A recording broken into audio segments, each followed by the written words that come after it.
Welcome back to Screamers, everyone. We are in the studio. Jessie is back from her son seeing suspicious parents in Tenerife.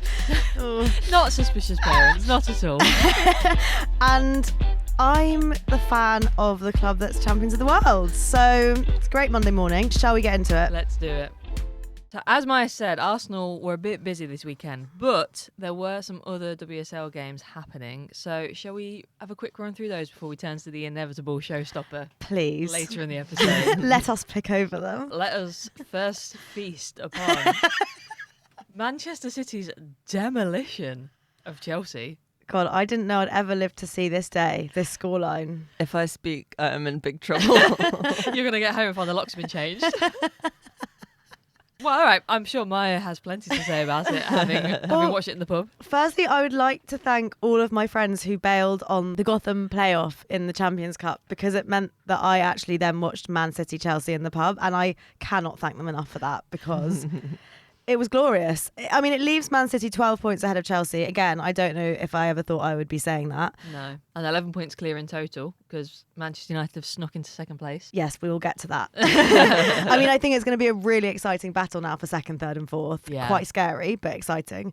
Man City, it's not that they're playing that differently this season. It's just that it's all come together, I think. And they haven't had the huge numbers of injuries they've been like blighted with the last few seasons. Very I think true. they've been allowed a bit more creativity than they did. Like Carolyn, I don't think she really had the space to play like how she played yesterday under Gareth Taylor. And I think that is something that's come with the new manager. But I don't think there's been a massive change. It's just all clicked. And they just looked absolutely unstoppable. It's like players who always had good seasons have rediscovered their best form. Yeah. Players who, like you said, weren't necessarily being used in the best way, now are. Everyone's maybe like 2% better. Yeah. Yeah. And then you have players kind of coming into their own for the first time who've shown promise, like Laura Blinkilder-Brown, Yeah. who's absolutely irreplaceable in that midfield now. Yeah. So Sydney Loman's come over and been like, oh, okay, I left Vikes on a game time, but sure. Fine. I mean, and they're stacked. Their bench was stacked yesterday. But Carolyn. But Wow. wow. can I just say I've put her in my fantasy team yesterday morning. Oh, wow. Good day for you then. Great day for me. It's apparently I read one of those slightly ridiculous stats that are quite contrived, and it was Carolyn is the first player to score a hat trick against the reigning champions in like the history of the WSL or whatever. And you're like, oh, cool. Is that a stat we need to measure? I don't know, but it's still so funny. It's still quite a fun stat. I love the people bending over backwards to make these WSL stats. Like, Yeah. thank God for them.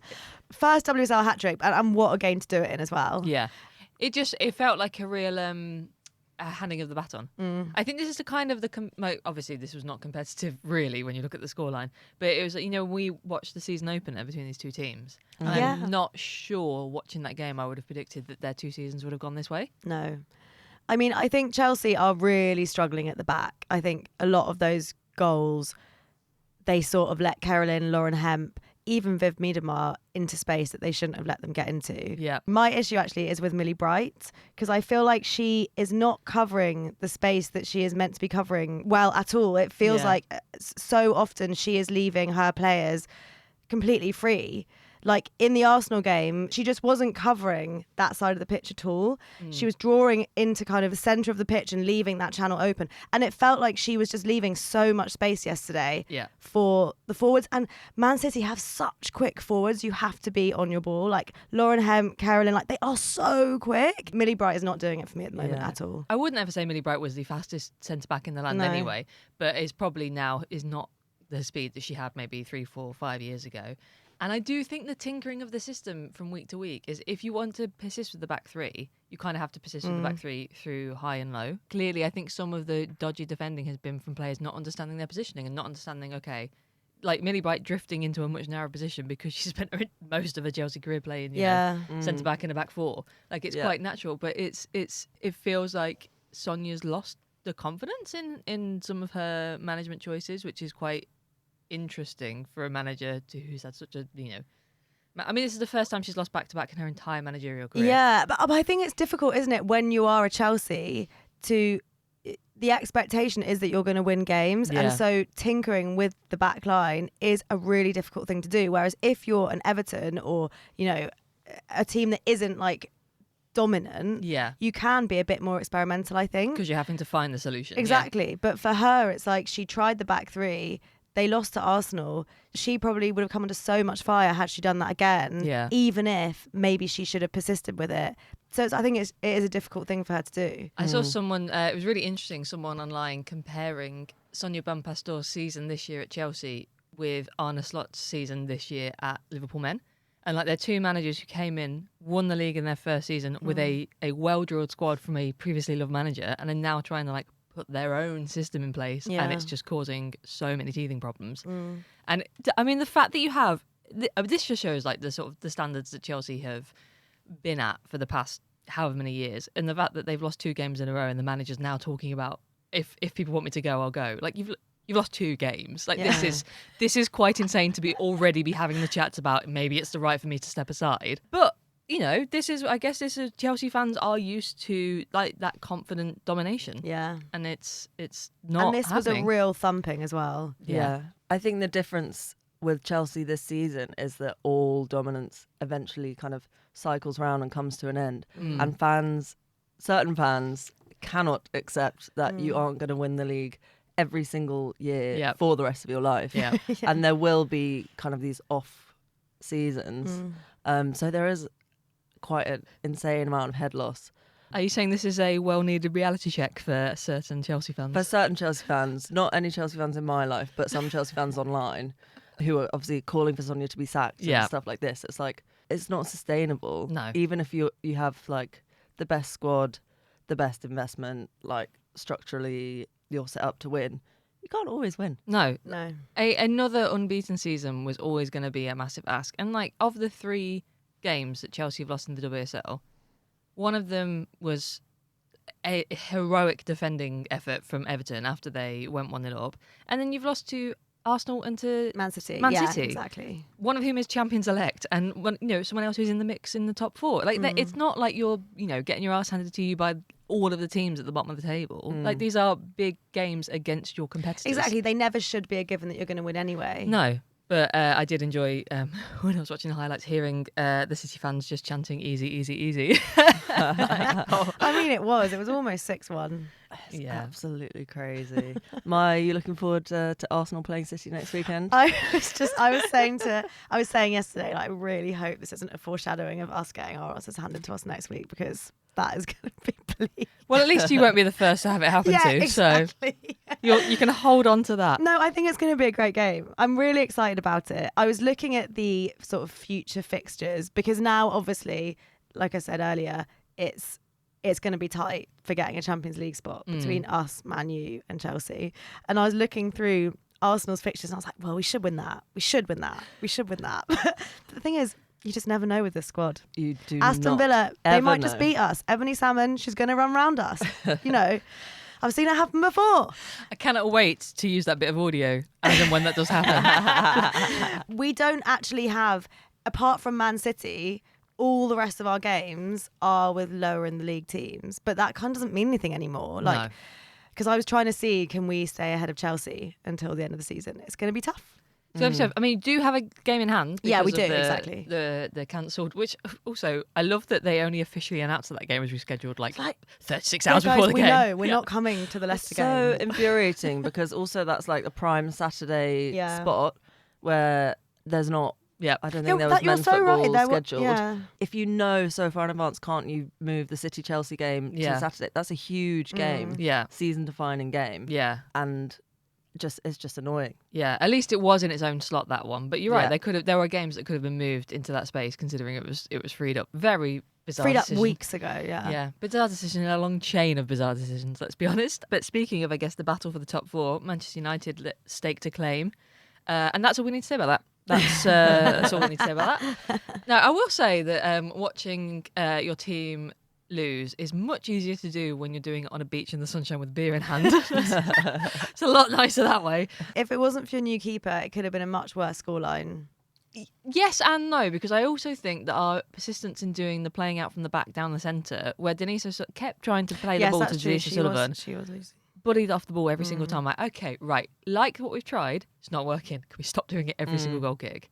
It was, I mean, Jennifer Falk has been a fantastic, I think we've had a very good transfer window in general. I think we had, not that we, like, I mean, Manchester United played very well, but I think we opened up the space for them to be confident about their own game by making stupid mistakes and kind of giving them possession back when we didn't need to. Yeah, it's really tough because you played so well overall and had really good chances, and then to just not be able to put it in the back of the net like Man United did was really tough. With our abundance of attacking players now, which was it was quite frustrating. But it was nice to see Beata Olsen get on the pitch towards the end, so she'll be back soon. And for Bergstrom to get her first WSL goal, it was just quite frustrating that I don't think we flattered ourselves with that scoreline. And I think after having felt like we're on such a triumphant journey, I'm slightly worried that like now we've got our first win. It's like, oh, okay, we can settle a little bit. It's like, no, we are still in the relegation battle. We still need to keep fighting here, guys. But you know, Man United looked good, and I think they did what they needed to do in the context of this top of the table scramble. What top three are we all predicting then? Ooh. So who do you think is going to finish in Champions League place out of the top four? Obviously, Man City. I was about to say, I'm pretty sure we're locked in on number one. I think City. Don't know who United's fixtures are, but I feel like Chelsea could go into real head loss tumble, and it could come down to like the look of joy that just passed over Maya's face at the idea, the it's temptation. Like dare to dream. You know what? Right, City, Arsenal, United. I see what you're saying about Chelsea having a big kind of spiral, but I think I'm going to back them and go City, Chelsea, United, and then obviously, as I predicted at the start of the season, Arsenal to win the Champions League and therefore qualify. This feels very much like you just hedging your bets on all sides. Yeah. I was like, everyone. Yeah, none of you can get annoyed at me. I said good things for you all. What about you, Maya? I think it's going to be City, Chelsea, Arsenal. Okay. I don't know though. It's really tight. Honestly, I was in the pub yesterday looking at everyone's future fixtures to work out what's the most possible probability, but it's impossible to know. We'll get you to make a spreadsheet and talk it through. Don't tempt me. I feel like even though they won yesterday, Spurs we're ruling them out now of a last dash to the Champions League spots, aren't we? I mean, for me, they were always ruled out. Yeah. But, you know, the Hollywood narrative of it all. I remain unconvinced. I thought that they did actually have two screamers in that game, but I just don't. I just think they're lucky. Like, when they win a game, it's never because... I actually thought West Ham looked good yesterday. I thought they were, like, pressing really well. And I think it was unlucky. I think they had a lot of good chances. They just weren't clinical enough at the end, West Ham. Yeah, but I think actually of all of Spurs' games this season, this probably was one where I think they did show themselves. Like, they had 28 shots compared to West Ham's 5 and dominated the game for a lot of it. Obviously, that kind of early Shakira Martinez goal puts West Ham in a good position, but then it's just a matter of time before Spurs get goals back. Even though they were both like outside the box screamers, they weren't particularly well worked. But the thing is, it was there, especially for the second one, that was the Spurs pressure that opened that opportunity up. Because, you know, it was it Neilden, I think, putting Tuva Hansen under, like, and had to just clear the ball, and it falls to it. So it falls fortunately, but it's that kind of pressure. And I think the Shakira Martinez goal really did change the run of play, because it felt like Spurs were on top and didn't capitalise, which I guess is probably the difference between Spurs and the actual top of the table pack, is when you're on top, getting ahead, getting actually something on the scoreboard. First look at Tuva Hansen, your new signing. Yeah, welcome, hon. Welcome Not the to best life first at West game. Ham. And you've given a goal away. Perfect. Yeah. This is a great baptism. But yeah, so that was a 2-1 Spurs win, which keeps them in the chasing pack and keeps things interesting at the bottom of the table. And Everton got their first home win at Goodison against Aston Villa, which I was so pleased for them, just because I think it's taken a bit of time for them to settle into Goodison Park. Understandably, it's making a much bigger stadium your home, could be quite intimidating. And then, 2 corner goals from Fernandes, which made the difference. So congrats, Everton. Why weren't we doing set pieces before? I hope Brian went out and bought himself a big pack of strepsils in celebration. I was sure Villa would come away with the win in that game, so I was quite surprised to see the scoreline of that one. But again, keeps things very interesting at the bottom of the table. And London City Lionesses 2-1 win against Brighton. Godfrey is really coming into her own this season. Maya, how are you feeling about Arsenal shipping her to London City Lionesses? Are you wishing that you'd hung on to her and developed her a bit? Or yeah, because I think like I've said, I think we're sticking to the old guard way too much and like not focusing enough on the young talent that is coming through. But I'm loving watching her play. Obviously, I'd rather she was at my club, but she wouldn't be getting game time, so... Well, that's the thing. She's getting enough minutes now to really... Because Serena Wiegman's going to start thinking about her World Cup squad and building that, and she's making a really good claim after having made the squad for the first time. It's quite interesting. You think about men's transfers as a lot of these sales of young, promising players who aren't getting game time at the club they've come up with, and then they get sold out, and there are those buyback clauses. And I wonder if that's a thing that there is as much of in the women's game currently, because you think a player like Godfrey would be like, let's just put a little buyback clause in just in case she does turn out to be a stunner. But it's interesting with Freya Godfrey, like she has been quite open about how kind of hard it was for her at Arsenal and how she wasn't enjoying it, basically. So I do wonder if Arsenal would be her first choice of one of the top clubs to come back to. Yeah. And the amount of loan spells she had as well, and still not to be kind of even considered at Arsenal. No, and she's very aware of that, so let's see. Yeah, that was all of the games until we find out when Arsenal versus Leicester is rescheduled to some point in the not too distant future. But yeah, the table is looking tight. It's exciting this year. This is probably the most exciting the table's looked for a while. Obviously, aside from Man City's 11-point lead. Yeah. I think that's still exciting, though. Well, I think, it's different. Agree. It's a complete change from the last, 6 years? Yeah. We've gone from one utterly dominant force to another utterly dominant force. I have to say I'm so buzzing that Viv Miedema is about to win the league with Man City after quite a long time of not winning it at Arsenal. But yeah, I mean, apart from London City Lionesses and Brighton and Villa, who are sitting in the middle, just kind of like, hope no one notices us, we're just fine here in the mid-table. You've got a scramble for the top four, and you've got Liverpool now still bottom on 7 points, West Ham on 8, Leicester City on 9, Everton on 11. Like, I think that is going to get very tasty. Who do you think will be at the bottom of the table in the last day of the season? Probably West Ham or Leicester. I think Everton have just about enough, and they're slowly gaining some confidence and momentum. I think the same for Liverpool as well. Yeah. And Liverpool even more so with the signings they made in January. I think they're going to change the trajectory of your season. Change your life, Jessie. West Ham and Leicester just don't seem to be on an obvious trajectory. No, but I feel like there's enough kind of interpersonal like link-ups in West Ham. Like, if the Martinez-Asai relationship works, that is enough. It's enough to get you into games at least. I feel like there's enough sort of individual talent for West Ham.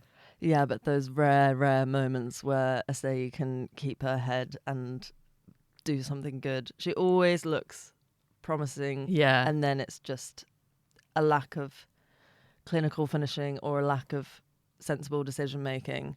But again, West Ham and Leicester have both made some really solid signings this January with experienced players, internationals. So that could change things. Yeah. But I think we're yet to see, obviously Leicester didn't play this weekend, but we're yet to see the kind of benefit of those signings. I feel like it'll be Leicester. But yeah, remains to be seen.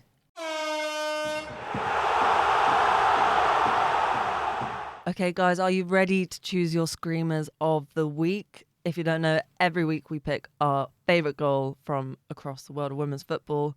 This week in the WSL, we were spoilt for choice. And I think for me, just too many options, really. Jessie, what have you gone for? I'm drawn to Spurs, but I don't know which one I'm drawn specifically to. Ooh, interesting. I think I'm going to go for Vinberg's goal, the equaliser from Vinberg to bring it back to 1-1, just because it was hit with such fury from outside of the box. Yep. And it never looked like it wasn't going in. Even you think like a shot from, 20, 25 yards, you're like, oh, okay, that, there's enough time. Someone could get a deflection. No, it was arrowing in. And I think it was just such a beautiful strike. So I think, I'm going to go for Vinberg's. Maya, what are you picking? I really liked Kiko Seke's goal in the Brighton game and aforementioned Freya Godfrey's screamer. But I think I might go for the other Spurs goal because I don't think I've ever chosen a Spurs goal before as a screamer. It's quite fun that they had to. This is the final stop in your evolution. I'm a Spurs fan now, I guess. Olivia Holt's screamer after a sad mistake from Tuva Hansen on her debut for West Ham was just ruthless. And the way she hit that first touch, yeah. She's having a great season, Olivia Holt, I have to say. She's having a fantastic season. So I think I'll do a first and a Spurs goal for me. Nice. Anna, which screamer spoke to you? Oof, I'm struggling because I also really loved both of those Spurs goals. I loved all of Carolyn's goals, knowing as well that she was getting me valuable points to send me flying up the leagues in fantasy football.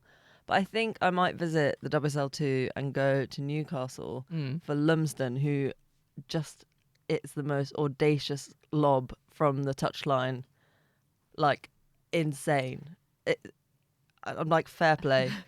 Sometimes a lob isn't that satisfying, but the way it's like travelling, and the keeper's just like, It is the audacity that makes a lob, isn't it? That's what turns it into a screamer. In a similar way that I do think an honourable mention does need to go to Carolyn's chip. Not just that was gorgeous. Oh my god! Not just for the audacity, but then she fell and landed in her goal celebration. I'm like, you are doing it like no one else is doing it right now. I love Brazilians. More Brazilians in the WSL. So we will put the clips of those goals up on our Instagram for you to take a look at if you haven't seen them already, and then you'll be able to vote on Spotify and Instagram stories for your Screamer of the Week. And this weekend, of course, was the culmination of the inaugural, very prestigious Champions Cup.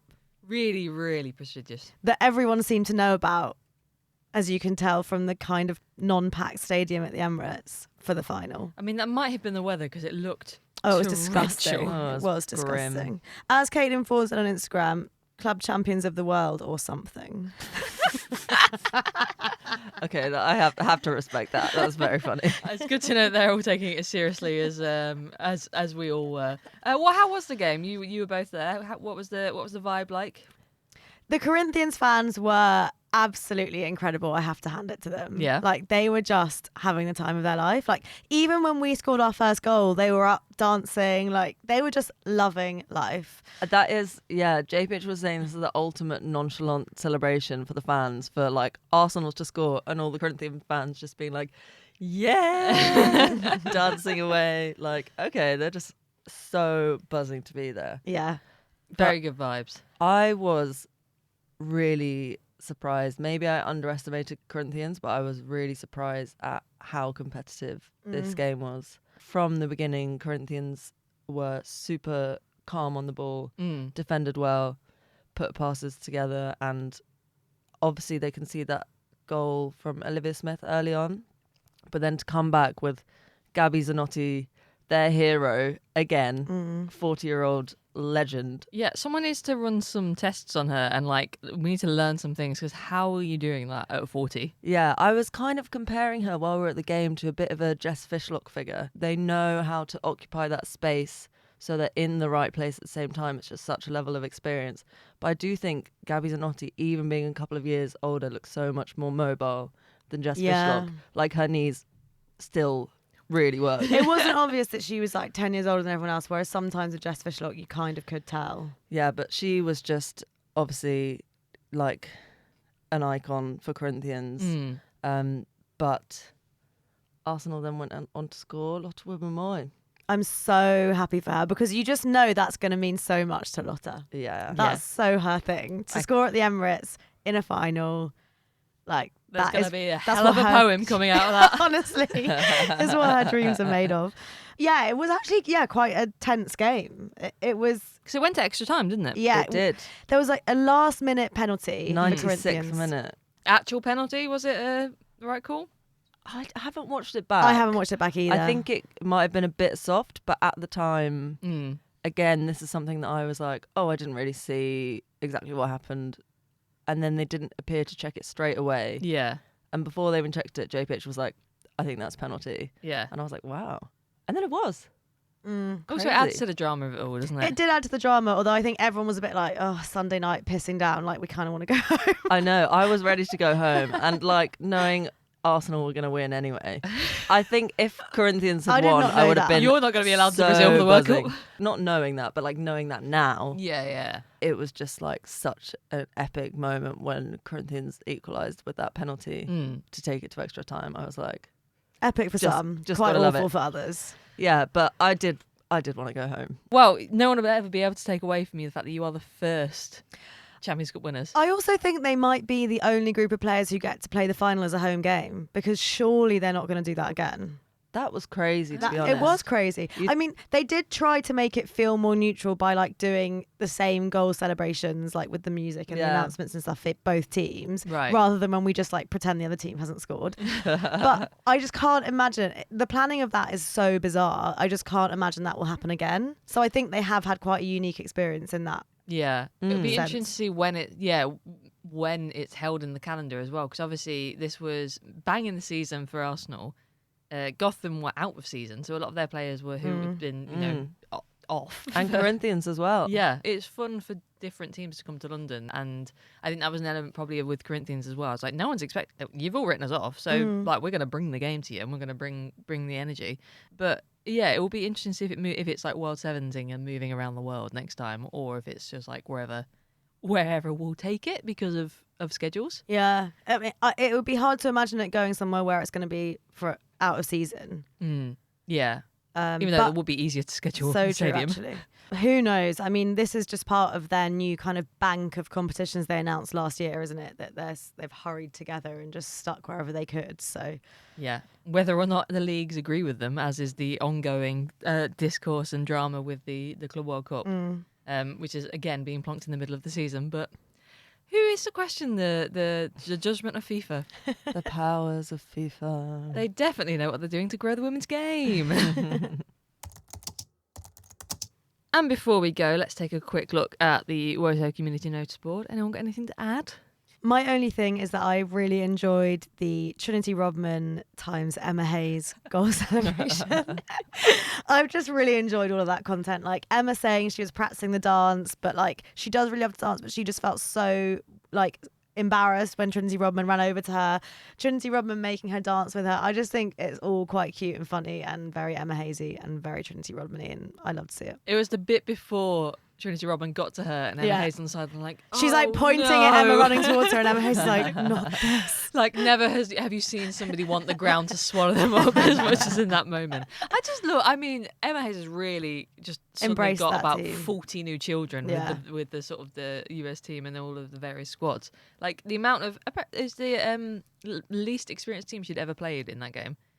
An average of like 5 caps a person. Like she's really being like, no, I'm checking it. Well, she was talking about that, wasn't she? She was saying that she wants to help them grow for when they go back to their clubs, and like she really is like practicing what she's preaching, which is cool. I think given the difficulty that there's been within US soccer, she's like the perfect person to help steer them out of that. In her post-match or pre-match, I can't remember, but she was saying that now this was her last experimental window, and now it's going to be locking in on like who's going to be coming to the World Cup. But at the same time, she's also thinking, okay, which players are on the track for the World Cup? Which players am I looking at and I don't think are going to be quite ready yet?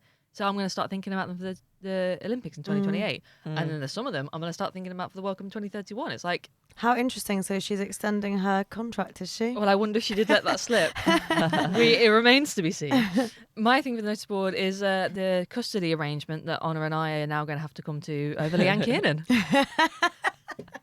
Just baffling. I was not to be incredibly millennial, but you know that gif of the woman blinking at the maths thing? That was me when I saw the news alert saying that Kiernan was going to Forest. Yeah, I can understand why it's like a bit of a shock, but at the same time with Liverpool now reinforcing with all of these really exciting forwards and her coming back from injury, you can see why. Yeah, it's rationally kind of needed makes to sense. ship her off. and she needs to get the game time to be able to get back. But I was really looking forward to her playing with the really exciting forwards that we bought. Yeah, I mean, Forest have made a few signings in the past few days. Joy Omewa, who scored on her debut yesterday against Birmingham, which, let's not talk about the final result, which Birmingham battered Forest 5-1 with Lotte Lindstrom scoring a 5-minute hat-trick. Wow. On her second appearance for Birmingham. Carolyn Their who? Their record signing. Oh my it's God. paying off. Wow. So Birmingham are 5-minute looking hat-trick. strong. Yeah, kind of around between 72 and 78 minutes. So maybe a 6-minute hat-trick. Oh, well. Oh, Which shit obviously then. changes everything. But Joy Omewa looked really good. She scored a great clinical goal. And then we've also signed Keris Brown, who's kind of Chelsea Academy, I think. So signed her from LCL. And she is a Forest fan. So gotta love one of those. And then, yeah, Leanne, welcome, babe. Yeah, look after her. Look after her well. No, I adore her. She's great. She's so much fun. I really hope she does do good stuff for you. I was like, oh, we've got some really good, exciting wingers in now. It'd be really fun for her to play with. But it is like, okay, fine, smart decision. And I think everyone knows that it's for half a season, and that's all you get her for. And then she's coming back home. Fine. The image of her scoring in that game that when you beat Chelsea last season, 2 seasons ago, and then she lay down on the floor with her arms crossed and kissed her teammates. That's burnt into my brain. Burnt into my brain. Legend. That altered Icon. my brain chemistry forever. That is a key WSL moment in history. That's all we've got time for on Screamers this week, but join us next week when we will be combing through deadline day last minute transfers and digging into the latest WSL action with the big headline game Arsenal-Man City. Let's see if it's Demolition 2.0. But until then, you can follow us on TikTok and Instagram at @screamers_pod, or if you want, you can drop us an email at screamerspod@gmail.com. And don't forget to like, subscribe, review, share so more people can find our lovely pod. Bye. Bye.